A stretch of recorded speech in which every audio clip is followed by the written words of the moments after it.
चाहे मोटापा है, चाहे ट्यूमर है, चाहे रसौली है, चाहे गांठ है, चाहे हार्ट की ब्लॉकेज है, चाहे गॉल ब्लैडर स्टोन है, चाहे किडनी स्टोन है, चाहे ब्रेस्ट में गांठ है या सिस्ट है, सब कुछ कचरा है जो न हजम नहीं हुआ। अब कुछ कचरा खतरनाक कचरे में कन्वर्ट हो जाता है जिसको कैंसर बोलते हैं। जितने लोग गांठ वाले हैं ना उनके लिए अब बात करेंगे।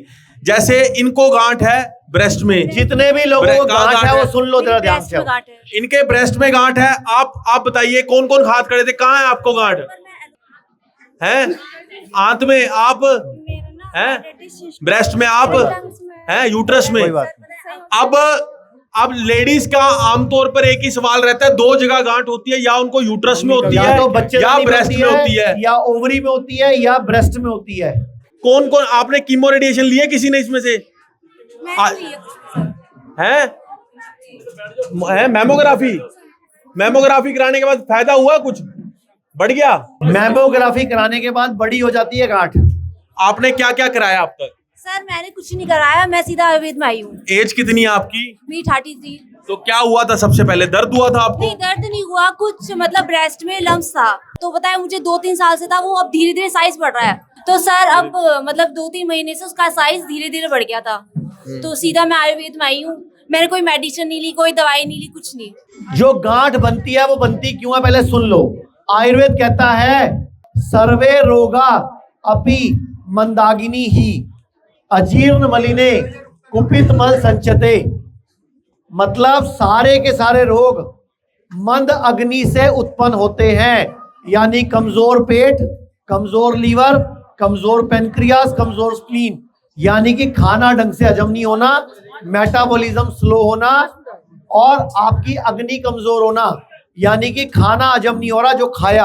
अब खाना भी खाना है, पानी भी खाना है, सुनना भी खाना है, देखना भी खाना है, हवा भी खाना है, सोचना भी खाना है और आसपास का माहौल भी खाना है। क्योंकि बॉडी में जो भी इनपुट आ रहा है, जो भी चीज आ रही है, चाहे विचार आ रहा है, वो भी सिरे लग जाना चाहिए, नहीं तो बीमारी बनेगा।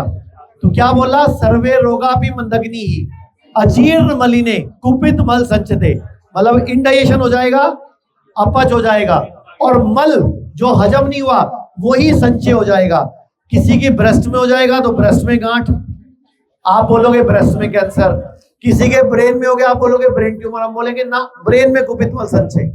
यहां बोलेंगे ब्रेस्ट में कुपित मल संचय। आपकी बाजू में है तो बाजू में कुपित मल संचय, उस गुड़िया के यहाँ पे कुपित मल संचय है। क्या सबका सब कुपित मल संचय? क्या क्या कुपित मल है? आप प्लास्टिक की बोतल में पानी पीते हो तो बॉडी में माइक्रो प्लास्टिक आता है, वो भी बॉडी में इकट्ठा होता है। आप केमिकल वाली गोली खाते हो, बुखार की दवाई खाते हो, एंटीबायोटिक खाते हो, वो भी बॉडी में कुपित मल संचय है। इसकी बॉडी में सिस्ट है, वो भी कुपित मल संचय है। किसी की बॉडी में कोई भी प्रॉब्लम है, सब एक ही है, कुपित मल का, यानी कि जो हजम नहीं हुआ वो इकट्ठा हो गया। अब इलाज क्या है? इलाज बताया आयुर्वेद ने, सर्वेषाणाम रोगाणाम निदानम कुपितामला, कि कोई भी रोग हो उसका एक ही निदान है, कुपित मल को निकाल दो, यानी कि बॉडी की सफाई कर दो। आप रोज घर में झाड़ू मारते हो, रोज घर में पोछा मारते हो, रोज घर में डस्टिंग करते हो, तो दीपावली पर एक्स्ट्रा कचरा कैसे निकल आता है? हाँ मैडम, क्योंकि डीप क्लीनिंग होती है। तो रोज डीप कर लो, किसने रोका है आपको? नहीं, वही बात है। अच्छा एक बात बताओ, जो लोग मोटे हैं डेली वॉशरूम जाते हैं, डोली पोटी जाते हैं, डेली सुसु करते हैं, लेकिन फिर भी मोटे होते जाते हैं, क्यों? क्योंकि आप बॉडी में कहीं ना कहीं टॉक्सिन तो इकट्ठे हो ही रहे। वही कह रहा हूँ कि सारी बीमारी, चाहे मोटापा है, चाहे ट्यूमर है, चाहे रसौली है, चाहे गांठ है, चाहे हार्ट की ब्लॉकेज है, चाहे गॉल ब्लैडर स्टोन है, चाहे किडनी स्टोन है, चाहे ब्रेस्ट में गांठ है या सिस्ट है, सब कुछ कचरा है जो न हजम नहीं हुआ। अब कुछ कचरा खतरनाक कचरे में कन्वर्ट हो जाता है जिसको कैंसर बोलते हैं। क्यों हो जाता है? क्योंकि आप बार बार गलती कर रहे हो। इलाज क्या है?